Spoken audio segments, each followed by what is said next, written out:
Olá, meus alunos, aqui com vocês, professor Cristiano, para que a gente possa então dar prosseguimento com as aulas desse semestre, falando do tema provas em processo penal. Inicialmente, um esclarecimento: o material disponibilizado para vocês, ele compreende apenas a primeira parte do que nós vamos ver do tema provas em processo penal, tá? Esse tema eu dividi em duas partes. Uma primeira parte nós falamos sobre a teoria geral das provas, tá? Uma série de questões, conceitos, temas que são tratados de forma geral em relação ao tema, e depois nós iremos entrar nos meios de prova em espécie, ok? Essa primeira parte, ela basicamente nós vamos ali nos debruçar sobre a análise do artigo 155, 156 e 157 do Código de Processo Penal, e os demais temas meios de provas nós vamos a partir do artigo 158 em diante, ok? Pois bem, meus queridos, provas em processo penal. Qual que é a primeira coisa, né? Esse vídeo nós vamos tratar só do primeiro tópico, introdução. Qual que é a primeira coisa que a gente precisa? Qual é a compreensão do tema prova? Qual é a acepção do termo prova? O que eu devo entender como prova? Prova, no seu sentido genérico, geral, né, e mais abstrato, é a demonstração da verdade acerca de um evento passado. Então, para nós, em processo penal, qual é o significado do termo prova? É você tentar demonstrar nos autos de um processo, né, qual é a verdade a respeito de um evento passado. Esse evento passado é o que? É o fato criminoso que está sob a apreciação do Poder Judiciário, ok? Então, essa é a primeira ideia, é a ideia central. O que é prova? Prova é uma demonstração de uma verdade, né, sobre um evento que ocorreu no passado, na medida que isso será necessário para formar o convencimento do órgão julgador para que ele possa decidir aquela pretensão punitiva, ok? Bom, compilando na doutrina, né, conforme eu coloquei no material para vocês, esse termo prova, ele pode assumir três compreensões fundamentais. E isso é importante para uma série de detalhes que a gente vai ver mais adiante, tá? A primeira acepção, ou primeiro significado, é do termo prova como atividade. Como assim atividade? É todo meio, modo ou toda atividade desenvolvida no sentido de buscar essa verdade sobre esse mesmo evento passado que está sob a apreciação do Poder Judiciário. Então, a ideia aqui, né, é do termo prova como atividade probatória, ok? Só para que a gente seguir um raciocínio, eu vou dar um exemplo para vocês. Uma perícia, né? Uma perícia é uma atividade. Peritos e auxiliares, né, vão desempenhar uma série de atividades no sentido de tentar demonstrar uma verdade através de um meio, extraindo-se assim uma conclusão.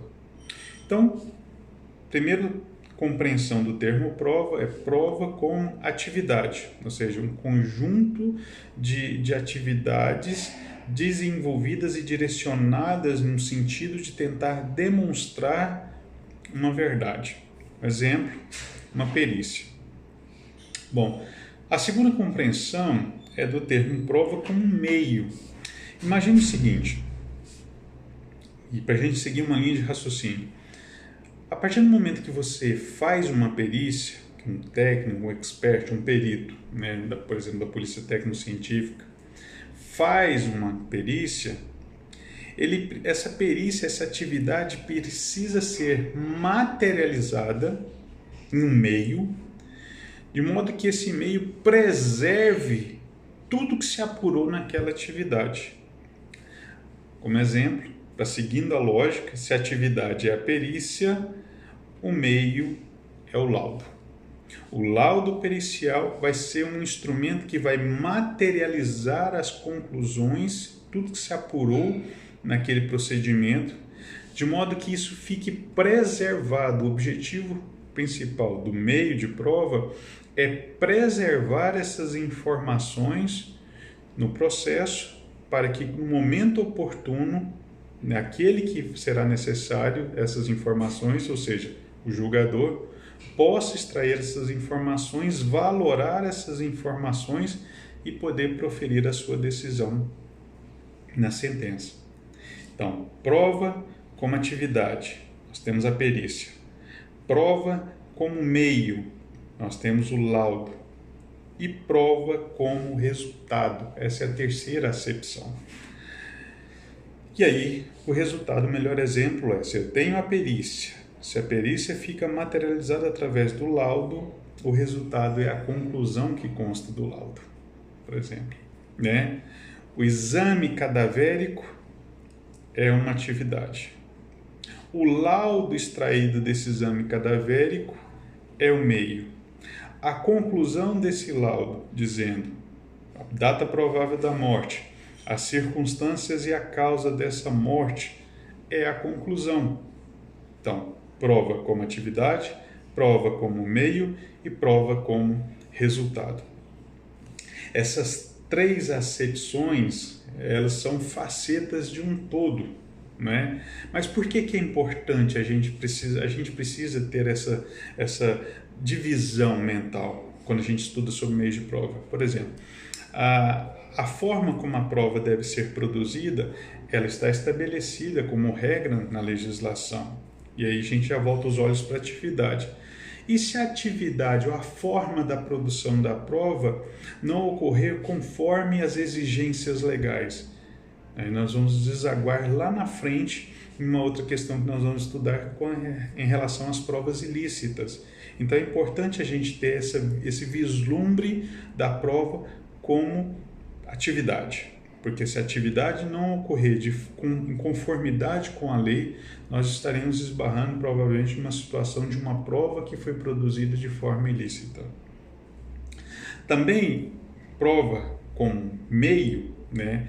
Ou seja, aquele meio que vai materializar é importante porque vários dos meios de provas estão previstos na legislação. Mas se a gente, por exemplo, uma verdade vier por meio de um meio que não está previsto na legislação, seria aceito ou não? Nós vamos ver isso mais à frente também com a gente falar assim, dos meios de prova típico e dos meios de prova atípico, ou seja, meios de prova típico, aqueles que estão previstos na legislação. Meios de prova atípico, ou seja, aqueles que não estão previstos na legislação. Ok? E conclusão, resultado é o substrato, e um substrato que vai ser valorado pelo magistrado para que ele possa proferir a sua decisão. Então, isso são as principais acepções do meio de prova. Ainda seguindo nessa ideia da gente gravar as principais terminologias e as principais ideias que envolvem o tema provas em processo penal, a gente precisa também nos familiarizar com o termo instrução. Qual é o significado da palavra instrução em processo, né? Seja em processo penal ou em processo civil? Instrução significa produção de prova. Então, fase de instrução, fase de produção de prova, ok? É importante que a gente lembre que a doutrina ela dá, por exemplo, quando ela vai estruturar o procedimento em fases, a doutrina fala em fase postulatória, fase instrutória e fase decisória. Alguns vão acrescentar fase recursal, outros vão falar de fase de saneamento, mas quando a gente pega as três mais reconhecidas pela doutrina, nós temos a fase postulatória, ou seja, o ato de pedir, quando o Ministério Público oferece uma denúncia. Nós temos ali a fase postulatória, da mesma forma como uma defesa apresenta a resposta à acusação. É também fase postulatória, porque a defesa faz pedidos ali por meio desse instrumento. Logo que termina a fase postulatória, tem que se iniciar a fase instrutória, ou seja, a fase de produção de prova, para que após o término da fase de produção de prova, o juiz tenha condições, o órgão jurisdicional tenha condições de exercer a fase que lhe é cabível, ou seja, a fase decisória, proferir a decisão, ok? Então, por que esse termo, então, fase instrutória é importante para a gente? Pelo seguinte, porque, como regra, via de regra, prova é produzida na fase instrutória. Ah, professor, mas na fase postulatória, o Ministério Público já não pode instruir a sua denúncia já com provas? Pode, nós veremos que pode sim, ok? De forma excepcional, sim.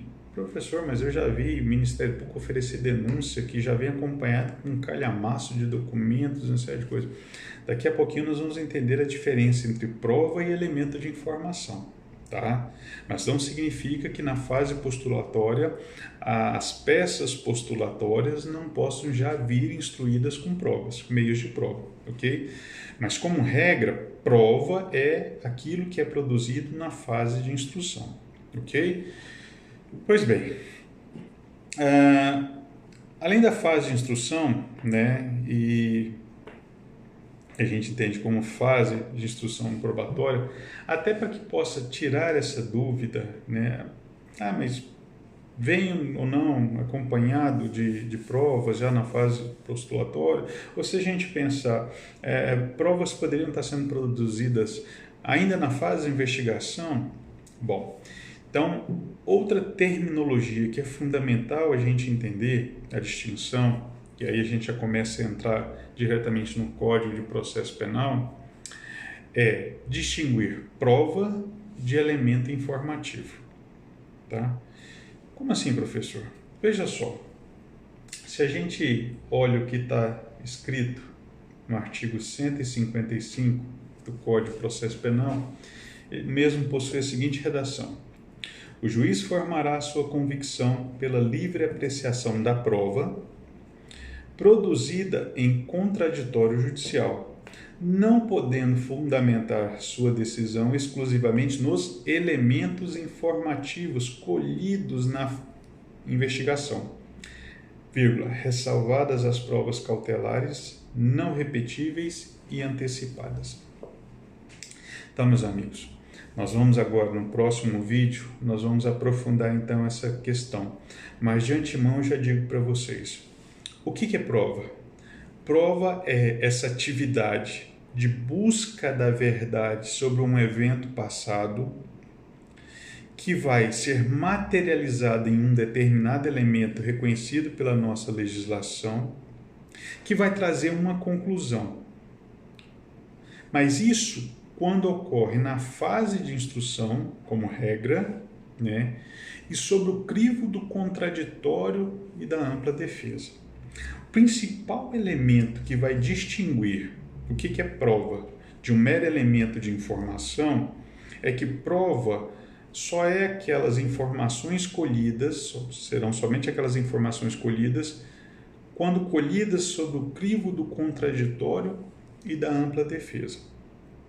Por sua vez, elementos informativos normalmente são colhidos numa fase preliminar da persecução penal, como regra, durante a fase de investigação criminal, seja no inquérito policial, seja num procedimento de investigação conduzido pelo Ministério Público, seja em elementos colhidos numa CPI, tá? São diversas as formas de se investigar, de se fazer investigação criminal no nosso país, né?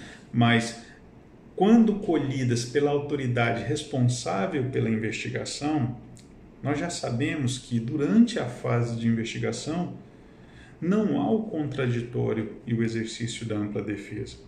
Por isso que toda informação colhida nessa fase de investigação, ela é designada pelo legislador como elemento de informação. E olha a importância dessa distinção.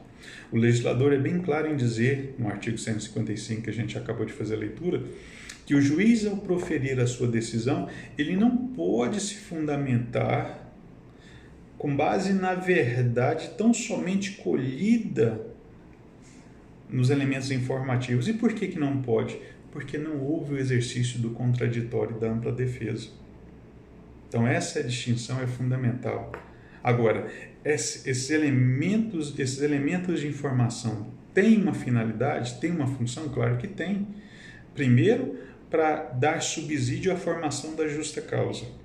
Porque se o Ministério Público, o titular da ação penal, vai decidir se propõe ou não ação contra alguém, se ele tiver justa causa, ou seja, se trazer elementos que consigam, pelo menos no momento inicial, convencer o titular da ação penal que ali existe uma demanda criminal. Há razão para o exercício da pretensão punitiva. Tá? Uma outra finalidade desses elementos informativos é darem subsídios para medidas cautelares constritivas, principalmente quando ocorrem na fase de investigação. Então, existe uma função, existe uma razão de existir desses elementos informativos. O que não podem, esses elementos informativos, em sua grande maioria, colhidos de maneira inquisitorial, porque a investigação criminal no nosso país ainda é de maneira inquisitorial, servir de base para que o juiz possa proferir sentença. Porque aí estaríamos violando a Constituição Federal, né? Porque nós teríamos um julgamento sem o exercício do contraditório e da ampla defesa. Ok? Meus queridos, então essa é a primeira diferença fundamental. No próximo vídeo agora, nós vamos aprofundar sobre essas questões que decorrem do artigo 155, novamente agora destrinchando mais essa distinção entre prova e elementos de informação, tá? Mas eu concluo que essa parte introdutória, reforçando que nós vamos agora nos vídeos seguintes, tratarmos de cada um daqueles tópicos do material já fornecido para vocês sobre o tema Teoria Geral da Prova em Processo Penal. Até o próximo vídeo, então. Fiquem todos com Deus e um abraço.